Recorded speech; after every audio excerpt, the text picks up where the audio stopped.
Hello hello નમસ્કાર જય શ્રી કૃષ્ણ જય દ્વારકાધીશ. જય દ્વારકાધીશ. હવે મમ્મીને જોડી હવે છે ને મા દીકરાની ફરીથી ધૂમ મચાવવા માટે આવી રહી છે. હવે વિચાર કર્યો છે કે કન્ટિન્યુ લાવીએ, બરાબર છે.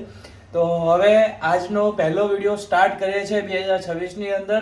તો સત્યનારાયણ ભગવાન અને કૃષ્ણજીને આપણે યાદ કરતા, દ્વારકાધીશને યાદ કરતા આપણે સરસ રીતે શું બનાવવાના મમ્મા? ભગવાનને ભાવતો શીરો.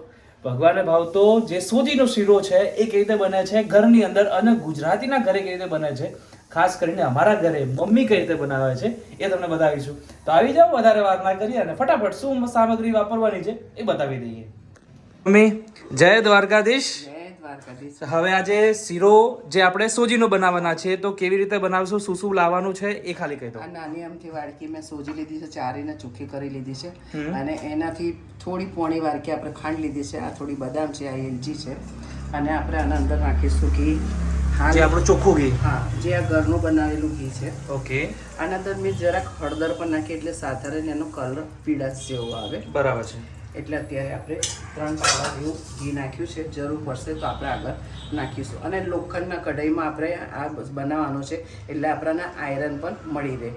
અને આજે સાથે સાથે બનાવ્યું છે કાજુ કરીની સબ્જી. કાજુ કરીની સબ્જી બનાવી છે એમ? હા. જે આપણે તાવડાવાળાનો વિડીયો સુરતમાં બનાવ્યો હતો એમને જ આજે એક રેસીપી આપણે બનાવી છે. હાલ મેં 2 ચમચી જેટલું જ એનો મસાલો વાપરો છે. તમે કોમેન્ટમાં કહેશો તો હું તમને એની રેસીપી બીજી વખત હું બનાવીશ તો તમને ચોક્કસથી આપીશ. ઓકે, ચલો. સત્યનારાયણ શીરો જ્યારે બનાવતા હોય તો આપણે નોર્મલી એવું હોય કે સત્યનારાયણ શીરો છે ને જ્યારે કથા હોય એ સમય કંઈક અલગ બને. હા, એ દિવસે તો એ વખતે આપણે જે બનાવતો ને તેમાં અંદરથી આપણા ભગવાનનો એવો સારો એવો ભાવ આવતો હોય કે આપણે આપણા ભગવાન માટે બનાવીએ છીએ. આપણા ભગવાન અને ઘરના લોકો પણ આપણા જે આપણે હોય એ આપણા ઘરના ભગવાન જ છે. એટલે સારા ભાવથી જ બનાવવાનું. હંમેશા ગમે તેવું આપણે ઘરમાં રસોઈ બનાવતા હોય ત્યારે ઘણો સારો એવો ભાવ રાખીને જ બનાવવાનું. જો 3 પાવડા ઘી થોડુંક વધારે જ પડી ગયું છે અને આપણાને જ ખાવાનું છે એટલે તમે છે ને 2.5 પાવડા નાખજો. કારણ કે મને થોડુંક વધારે ઘી લાગે છે. હજી થોડું શેકાશે એટલે છૂટો પડશે. પણ ઘી આના સોજીના શીરાના અંદર થોડું ઘી વધારે પડતું જ હોય છે. કારણ કે જ્યારે તમે પ્રસાદ આપતા હોય ને ત્યારે તમારા સાઈડમાં ઘી નીકળતું હોય છે. એટલે એની કસર નહીં કરવાની. ભગવાન માટે જ, આપણા ઘરના ભગવાન માટે જ બનાવવાનો છે. એટલે સરસ વ્યવસ્થિત ઉપયોગ કરીને જ આપણે બનાવવાનું. બાજુમાં આપણું દૂધ ગરમ થયું કે એને બંધ કરી દઈએ અને ધીમો ફાસ કરી અને સોજીને આપણે સરસ એવી શેકી લઈએ જ્યાં સુધી એની સુગંધ ના આવે. સોજી શેકાશે ને એટલે આપણા ઘરમાં આજુબાજુમાં પણ સુગંધ આવે કે કંઈક શીરો બની રહ્યો છે. ચલો મમ્મી, આપણો વિડીયો લોકો જોવે છે એનું મેઇન કારણ છે આપણે એની અંદર સરસ રીતે વાતો કરતા હોય છે. તો હવે વાતોની અંદર મને એમ કહો કે જ્યારે શીરો છે એ તો પ્રસાદની અંદર આપણો ઉપયોગ થતો હોય છે, બનાવતા હોય છે આપણે.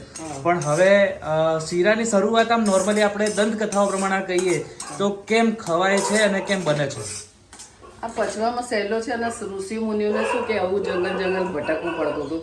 એટલે આ લોકો એમને સાથે આવું જે પચી જતું હોય ને સહેલાઈથી એવું જ એ લોકો એમની પાસે રાખતા. એટલે એમની પાસે ઘી મળી જતું. અને કોઈક દાન દક્ષિણામાં ઘી આપી દે, ખાંડ આપી દે, લોટ આપી દે. આ તો આપણે સોજીનો બનાવીએ છીએ. ઘણા લોકો લોટ પણ આપી દે તો લોટનો પણ શીરો એ લોકો બનાવીને એ લોકો એવી રીતે ખાતા હોય છે. એટલે ત્યારથી આપણે આ સોજીના શીરાની રેસીપી ચાલુ થઈ ગઈ.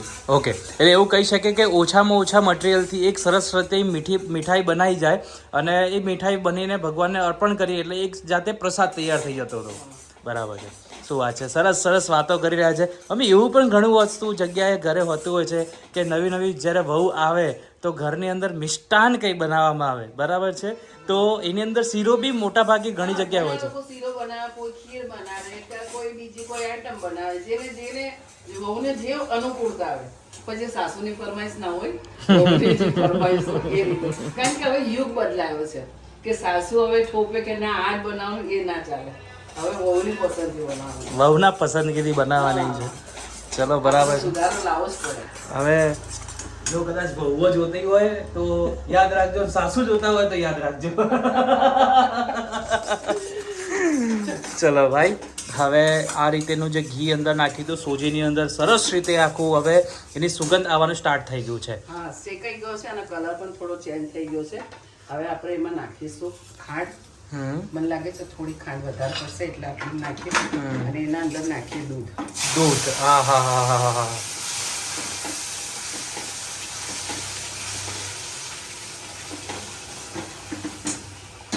સાથે સાથે એલચી અને બદામ છે તે પણ નાખી દઈએ.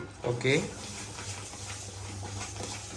જેમ જેમ જરૂર પડશે તેમ આપણે દૂધ નાખતું જવાનું. તો પછી રાબ બની જાય વધુ પડતું દૂધ નાખીએ તો. બરાબર છે.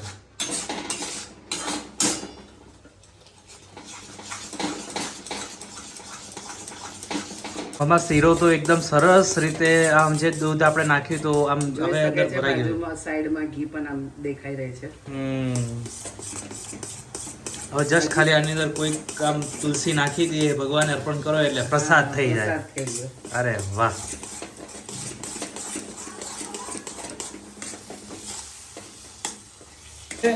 હું અને મમ્મી છે ફરીથી વિડીયો બનાવવાનો સ્ટાર્ટ કર્યો છે. ઘણું બધું વસ્તુઓ મને એક બે જણા મળ્યા ત્યારે મને આ વસ્તુનો ખબર પડી કે લોકો અમારે વિડીયોનો કેમ વેઇટ કરે છે. અમે હવે એવી જ વાનગીઓ બતાવીશું કે તમે નોર્મલી ઘરમાં કંઈ પણ વસ્તુ પડી હોય એને બનાવી શકો. વિસરતી વાનગીઓ જે છે, બહુ જૂની વાનગીઓ છે, તો એ વાનગીઓ હું સુધી લઈ આવીશ ને મમ્મીને બતાવીશ અને અમે ઘરે બનાવવાનો ટ્રાય કરીશું. સારું બને ખરાબ બને તમને ચોખ્ખા શબ્દોમાં કહીશું. આ બનાવજો ના બનાવજો, ઠીક છે? બરાબર મમ્મી?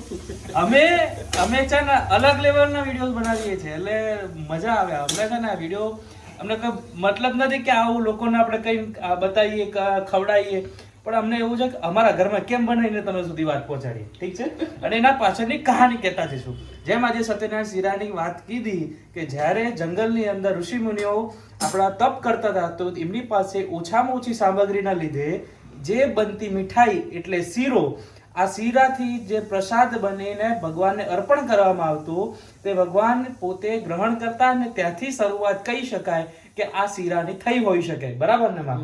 બરાબર છે. આપણે દાવો નથી કરતા, આ નોર્મલ જે કદંત કથાઓ છે એના ઉપરથી આપણે કહીએ છીએ. તો શીરો તો ઓલમોસ્ટ સારી રીતે તૈયાર થઈ ગયો છે, એ તમને બતાવું. કે શીરો એકદમ ટેક્સચરની અંદર પ્રોપર સરસ રીતે આવી ગયો છે, છૂટો ને સરસ થયો છે. બસ હવે આને ભગવાનજીને અર્પણ કરીએ અને દ્વારકાધીશની જય બોલાવીને આપણે આજના વિડીયોની શરૂઆત કરીએ છીએ. અને માતાજીને એક સરસ રીતે પ્રાર્થના કરીએ છીએ કે બસ આવી રીતે ફટાફટ અમે વધુ વિડીયો તમારા સુધી પહોંચાડતા રહીએ અને વિડીયો યુટ્યુબ અને ફેસબુક ઉપર આપણે કન્ટિન્યુ મૂકતા રહેવાના છીએ. તો આ વિડીયો જ્યાંથી પણ તમે જોઈ રહ્યા છો તો ફોલો જરૂરથી કરજો જો અમારા ચેનલ ઉપર નવા આવ્યા હોય. અને આ વિડીયોના માધ્યમથી તમને નવી વાનગીઓ, જૂની વાનગીઓ બધું જ તમને બતાવીશું. ફાસ્ટ ફૂડ ડિપાર્ટમેન્ટ મારો છે અને જૂની વાનગીઓનો ડિપાર્ટમેન્ટ મમ્મીનો છે. આ બંને માં દીકરા છે ને બહુ કંઈક અલગ ધમાલ મસ્તી કરતા રહીશું. તો વિડીયો ફટાફટ લાઈક કરી નાખો, તમારા લોકો સાથે શેર કરી નાખજો અને ફોલો કરવાનું ભૂલાય નહીં. અને કોમેન્ટ ચોક્કસથી કરજો. કોમેન્ટ કરીને જરૂરથી જણાવજો કે ભાઈ શીરો કેમ સારી કરજો. ખરાબ લાગે તો પણ કરજો, બરાબર છે? અમે જરૂરથી એને આવકારીશું જે કાંઈ તમને લાગે. બરાબર છે? તમે જોવામાં ને પારખવામાં બહુ જ માહિર છો એ અમને ખ્યાલ છે. તો તમારી કોમેન્ટને હું રાહ જોતો રહીશ. તો આ વિડીયો ફટાફટ લોકો સાથે શેર કરી નાખો. નવા વિડીયો સાથે તમને ફરીથી મળીશ. જય દ્વારકાધીશ. જય દ્વારકાધીશ.